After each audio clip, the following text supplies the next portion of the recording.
High, আখ খেতে কার না ভালো লাগে বলো? আমার তো আখ খেতে খুব ভালো লাগে। আর বাজার থেকে কিছুদিন পর পর আখ কিনে এনে খাওয়ার থেকে আমি ভাবলাম যে কয়েকটা আখ গাছ যদি বাড়িতে লাগানো যায় তাহলে কিরকম হয়। যেমন ভাবনা তেমন কাজ। আমার বাড়িতে কয়েকটা আখ ছিল, তো সেইগুলোকে আমি ছোট ছোট করে কেটে সেইগুলোকে মাটির মধ্যে বসিয়ে দিলাম। আর দেখো, এই যে এইগুলোকে বলে আখের চোখ।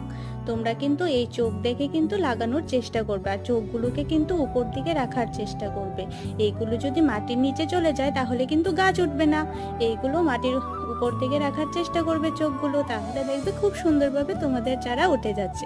তো দেখো, আমি দুই সাইড দিয়ে একটু একটু ফাঙ্গিসাইড লাগিয়ে কিছুটা একটু দূরে এইভাবে ছোট ছোট করে কেটে কিন্তু আমি কয়েকটা আখ এইভাবে লাগিয়ে দিলাম। দেখবে এইগুলো কিন্তু খুব সুন্দরভাবে চারা উঠে যাবে। আর উপর থেকে কিছুটা মাটি চাপা দিয়ে দিয়েছি। তারপর এই যে ফাঙ্গিসাইড